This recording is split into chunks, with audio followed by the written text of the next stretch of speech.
We're going to get started with this panel presentation on AutoClassification, and this is, I think, our first session. That's not going to be nothing against the sessions before this, but there will be no death by PowerPoint. So no PowerPoint presentations for this session. Just going to introduce our moderator, Sandy Xerxes from Valora Technologies, who's going to take us into the panel discussion with our lovely panelists. So, Sandy, here you go. Oh, thank you, Jim. I almost killed you there. Thanks, everybody. Welcome. We're going to do a panel on auto classification, and as Jim said, no slides, all talk and interaction. Wow. So if people can't hear or can't see in the back and you want to come forward, by all means do. So why don't I take a second and introduce myself and the panel and the topic that we're going to talk about. So my name is Sandy Xerxes. I'm the president, founder, and CEO of Valora Technologies. We're based outside of Boston, so not too far from here.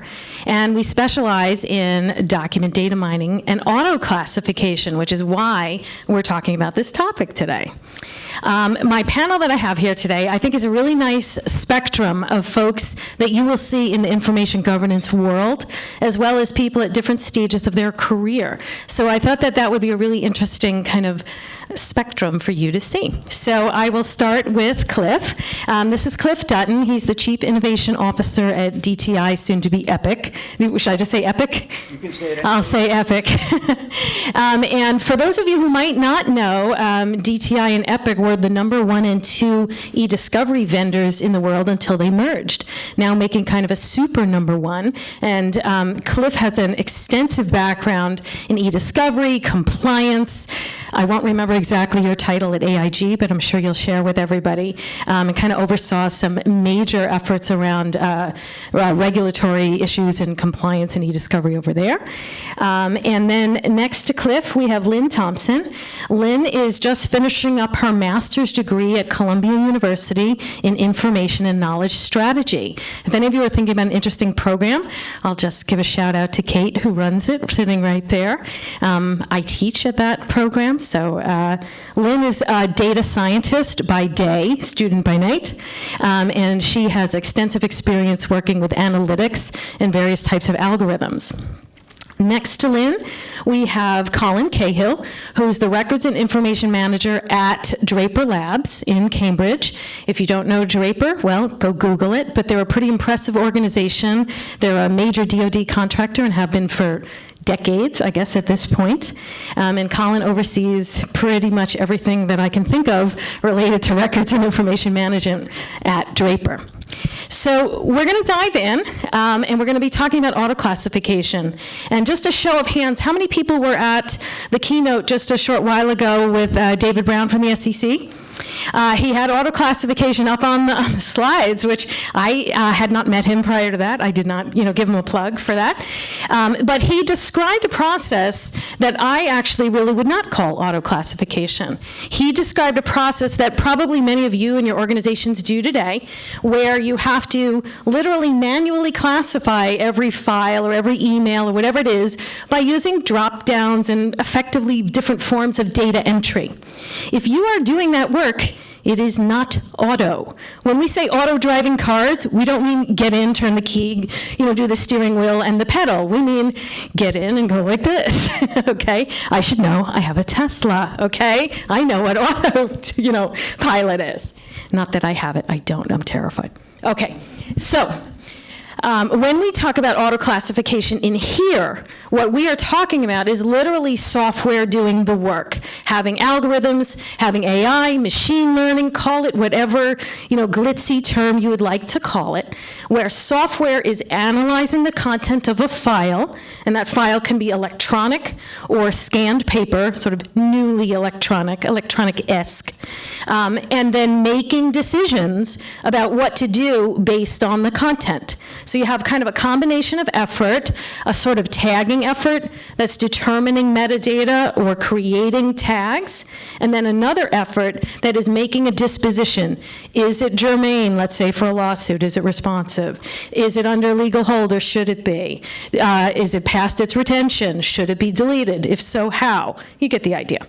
Okay, and so I've asked these three, now that we kind of have common language around what exactly is auto-classification, to kind of share their experiences with us. So I'm going to do this as kind of a Q&A format. I'm going to ask questions, but at one point I'll open it up and you guys can too, so start thinking about your killer questions. Okay, are we ready? All right. All right, panel, how exactly are your organizations or your clients utilizing auto-classification? I'm going to pick on Cliff first.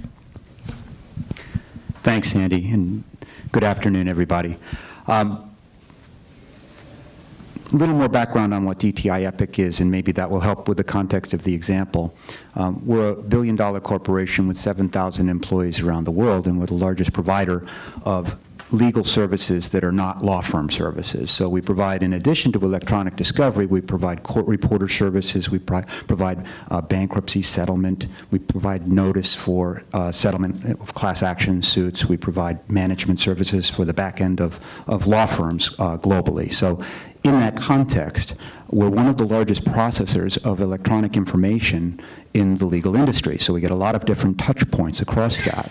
And one of the things that I've found is that when people have a very large volume of documents or files, the natural inclination is to think of them as printed out.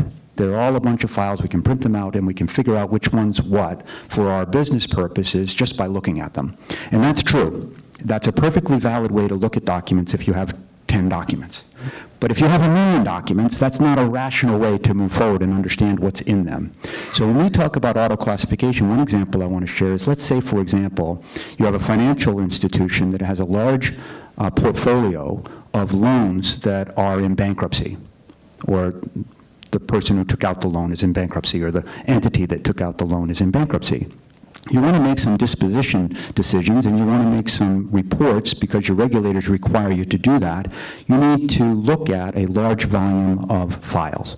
So if you have tens of thousands of these records, you might have millions of underlying documents that are germane to that particular challenge, and you could say, well, let's just look at them all. Let's assign some people in a team, wherever it is, here or in some other place around the world where the cost might be lower, and say, let's assign people to look at that. The first thing you need to do is say, what do you want the people to find out?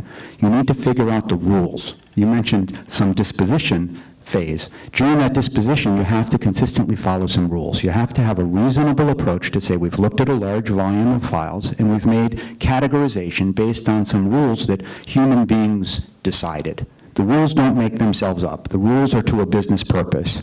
So once you design the rules, you can look at those files rather than individually with individual human beings looking and disposing of each file according to those rules. You can say, let's make that an algorithm. Let's extract data from the text according to some rules, and then we can have a more efficient way of categorizing into different buckets those 1,000,000 files, for example. That might make it possible to do in a reasonable amount of time.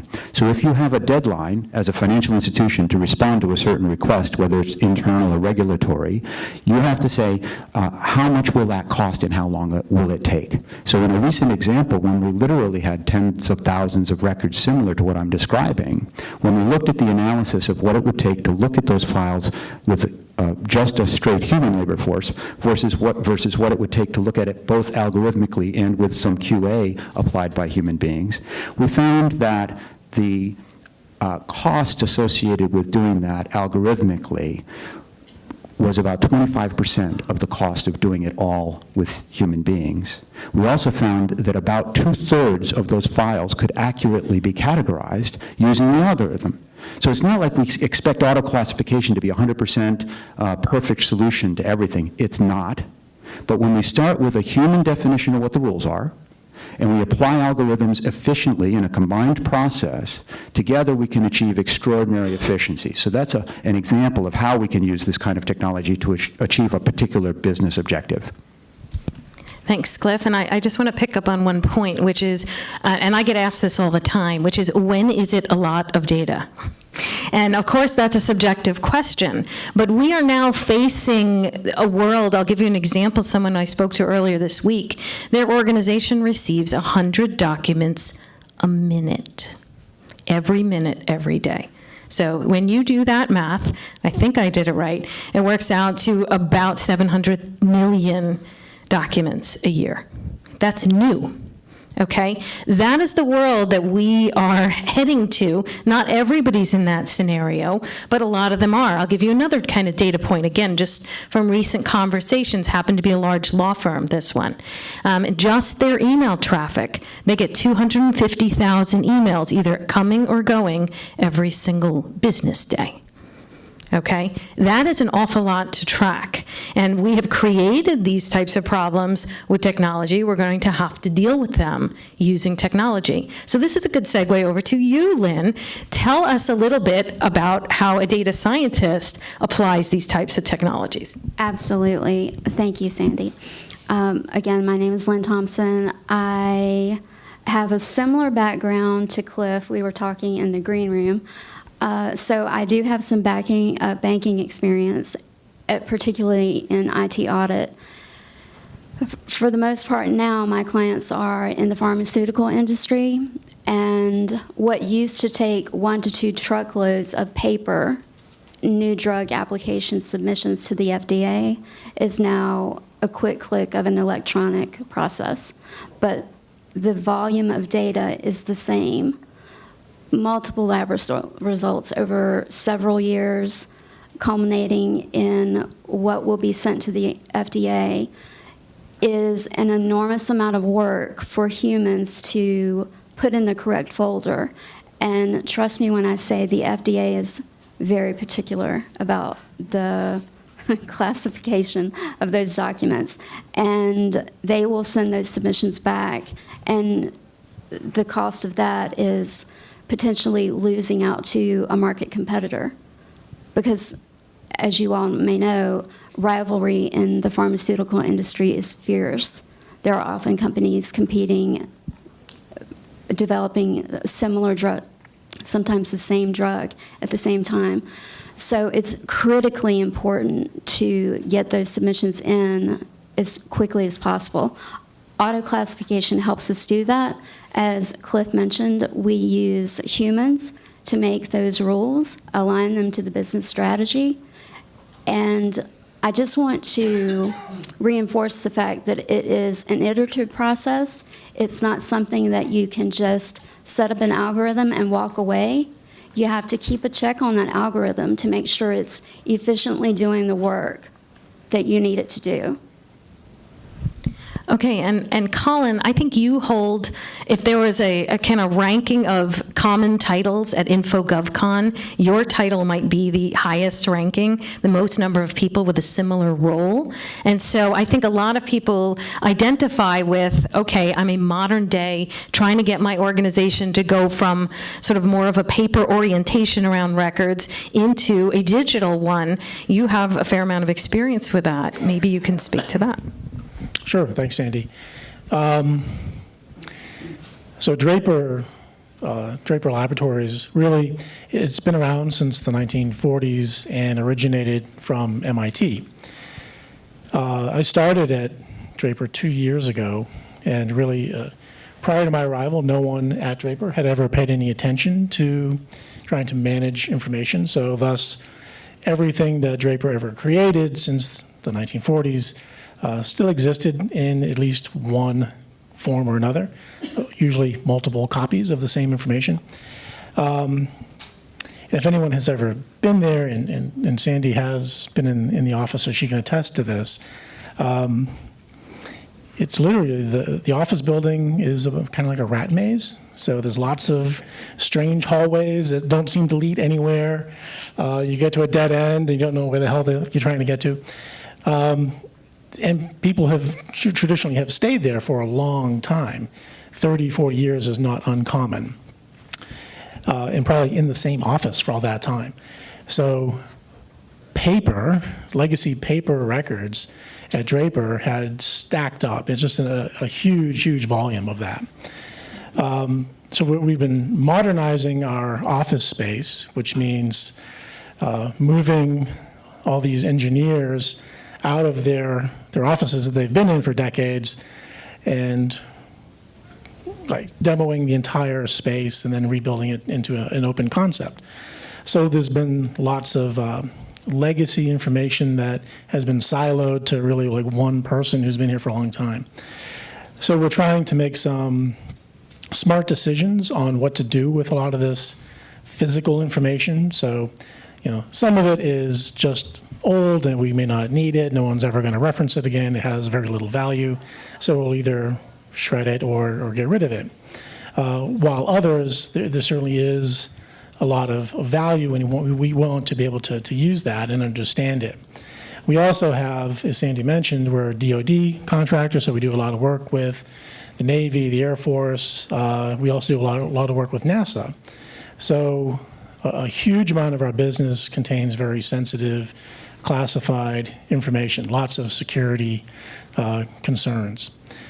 So as we have identified sort of those paper records as we're going through and renovating all this office space, we're trying to also understand what we have, and using AutoClassification as we're digitizing the paper records, trying to build some rules so we can understand if we have security classification that we need to apply to this content, if there's know-how here that we do want to capture and try and surface for reuse. So there's a number of different ways we're looking to do that versus doing it manually using these tools.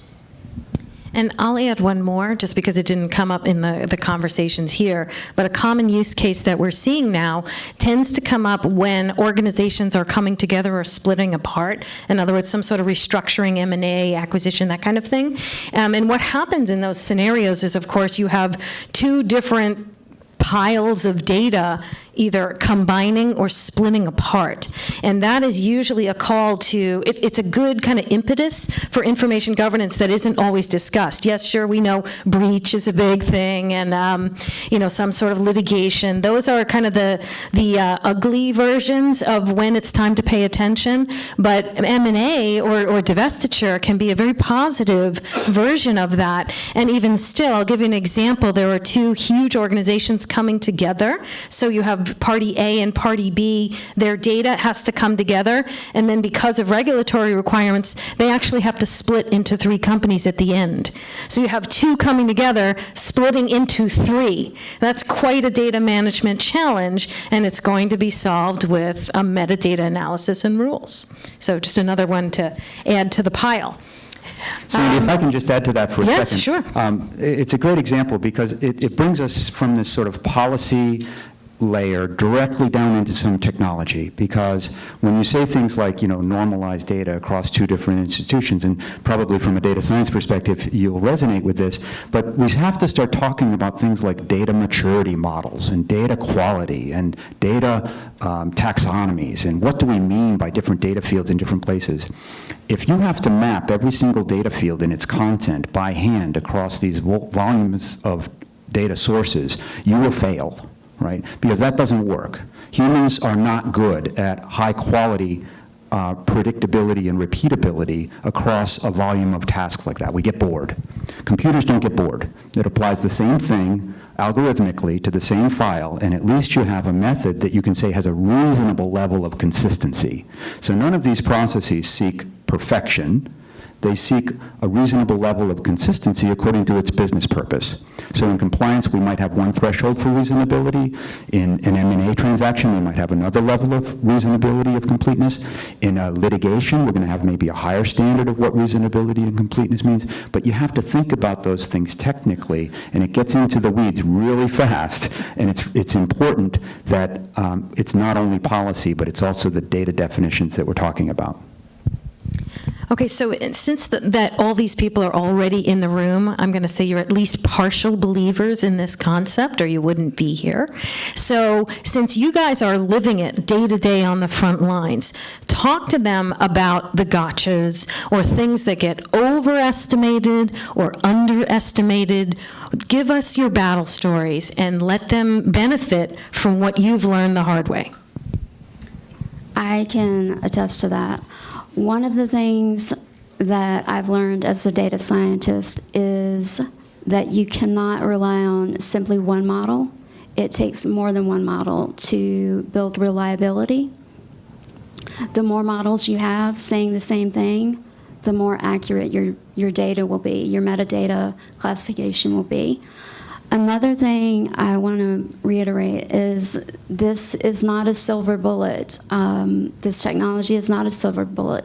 It takes time and knowledge and expertise to perfect the algorithm.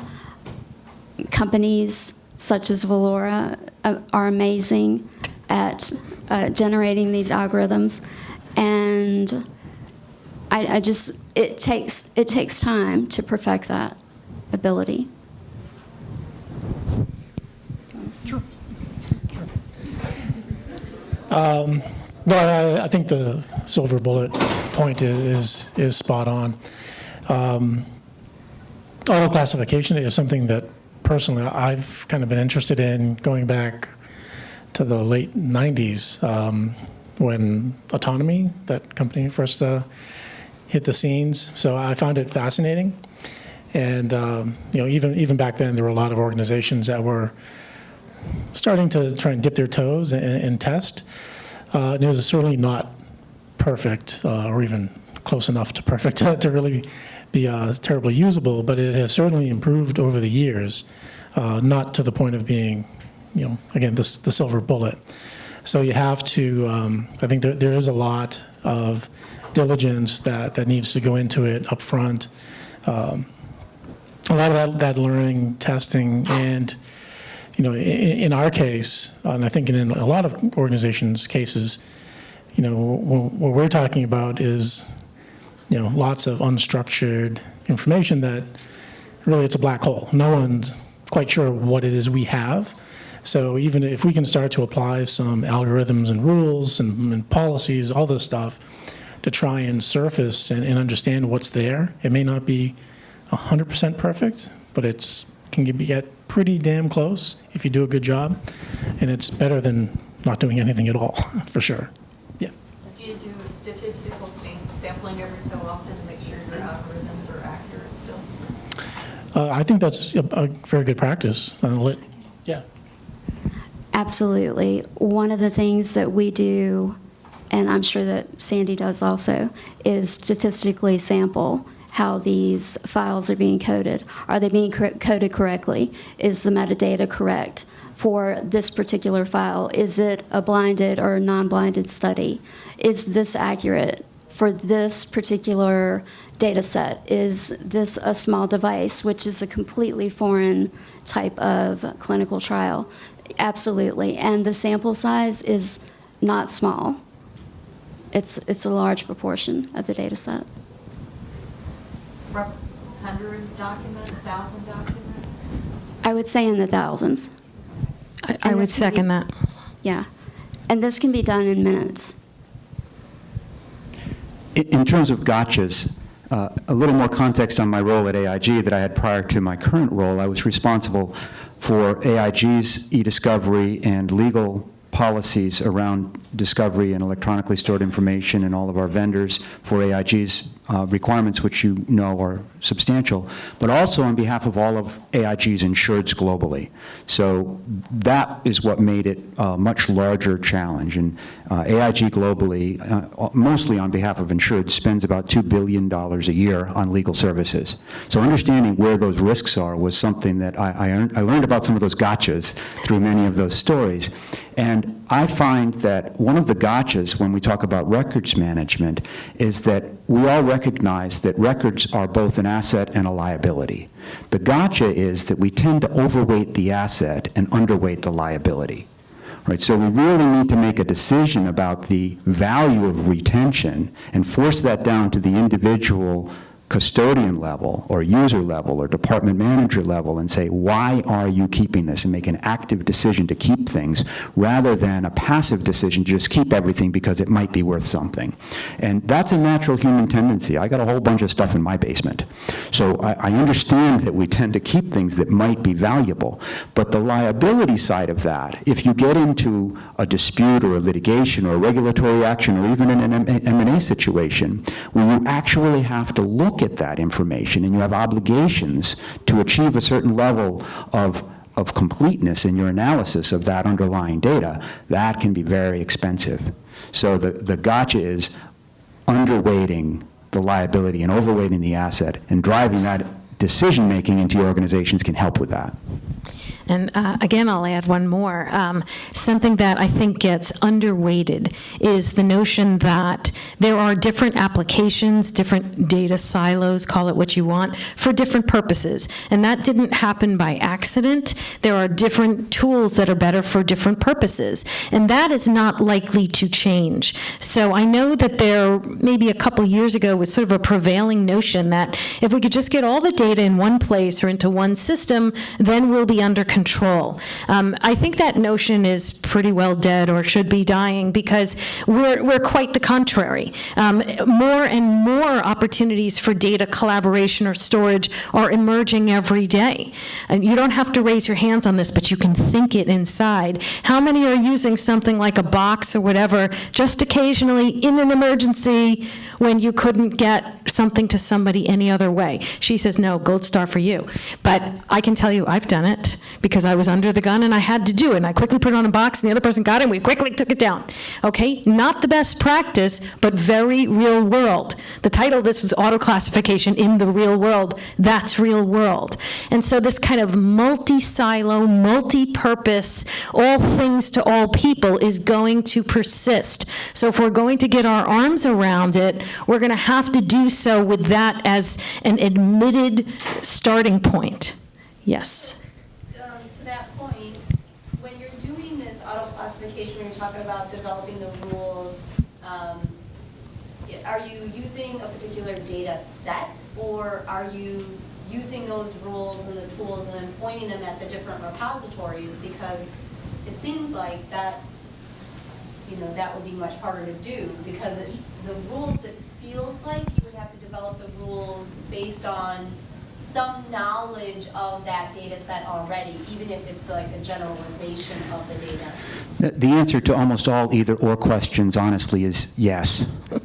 It's so, it is both of those things depending on your business purpose. So you're alluding to machine learning, where you're taking a large unknown volume of text and saying, what are the categories, right? And that is an application of some forms of machine learning, where you can use the algorithms to categorize for you what the natural boundaries are within that unstructured data set. And that's, an effective learning tool. It's like exploring your data set.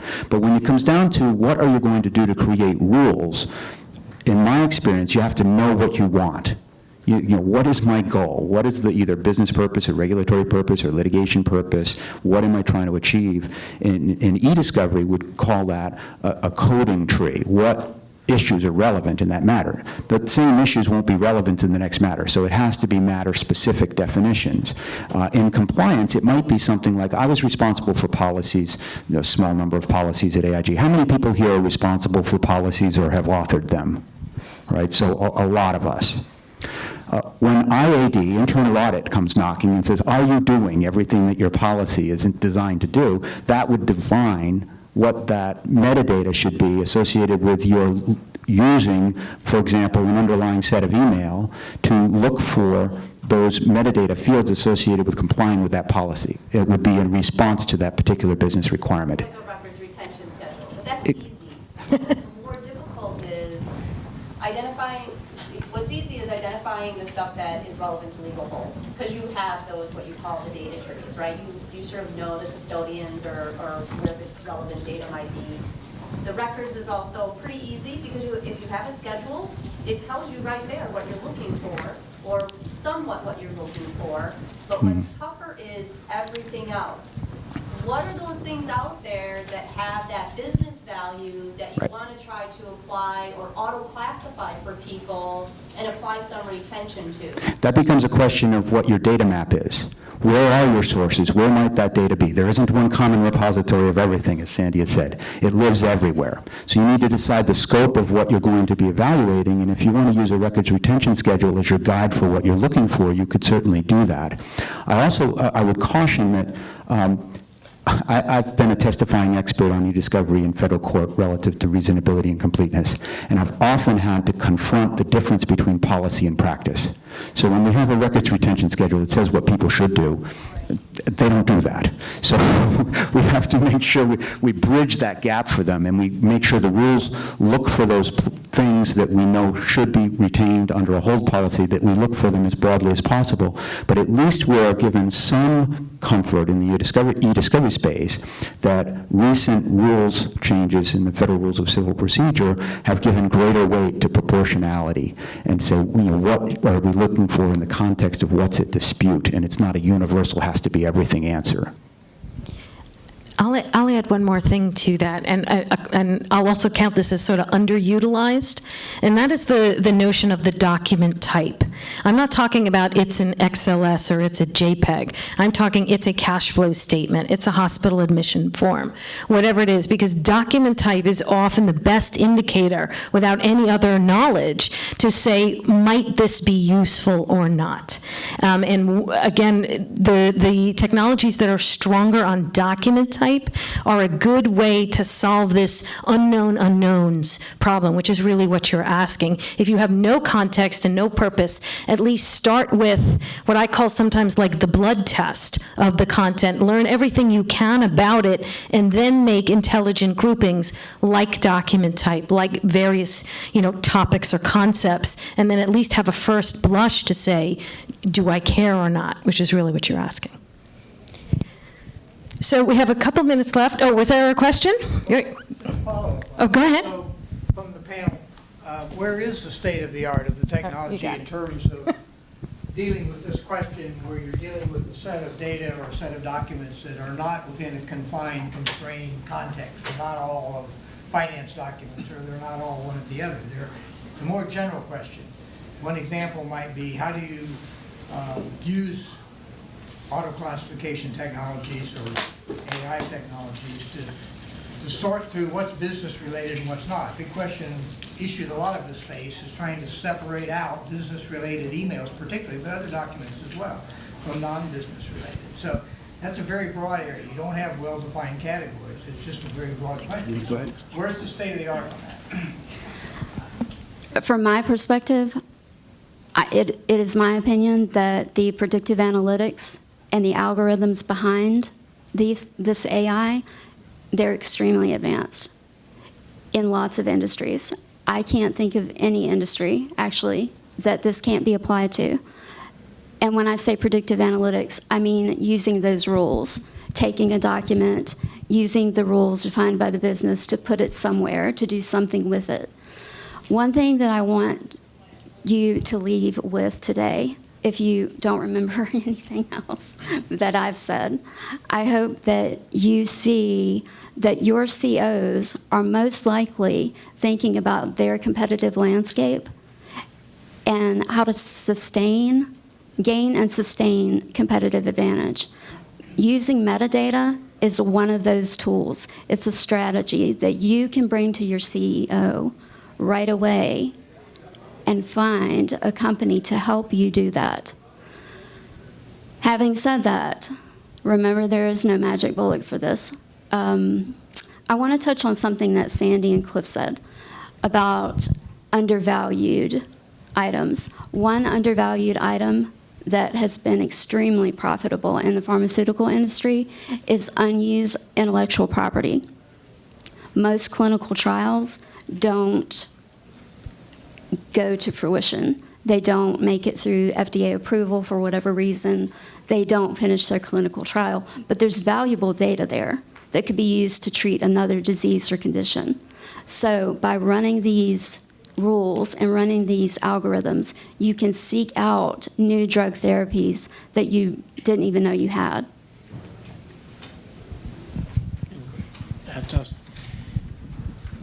just to add maybe a little bit to this, the two questions that were last asked.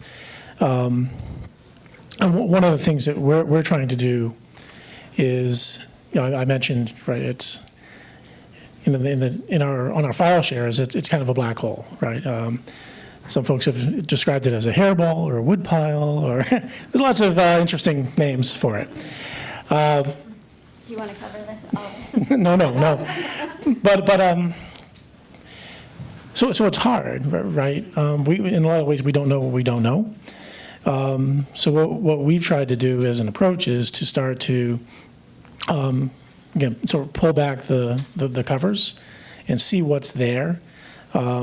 What are the people who've put the content into these repositories? How are they organizing it? What are the terms that they're using?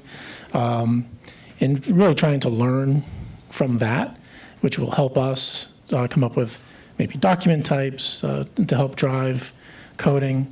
Again, we have security concerns, so we can use the algorithms to come up and try to hopefully identify sensitive content that may be somewhere that's not protected the way it should be, or perhaps there's IP that's sitting out there as well. So it is kind of trying to use both tools, both approaches, to get at the answer. I think that's what we're trying to do anyway. Sorry. The state of analysis for machine learning and text analytics is very high, but it's for text analytics. So it depends what your document type is. Sometimes we have document types like databases or file types like databases that have their own structure. Sometimes we have image file repositories that have different ways of looking at them. So if you're talking about text analytics, it's extremely advanced, independent of the source of the text. So we can ingest lots of different types of text, hundreds of different file types associated with text analytics, and come up with very robust analysis. So that's optimistic. But I don't want anyone to think that text analytics or auto-classification is some sort of magic. It's algorithmic, it's specific, it's driven by objectives, it's driven by rules that we set up, and it can be extremely efficient in achieving an outcome that we have to achieve either for a business or a regulatory purpose.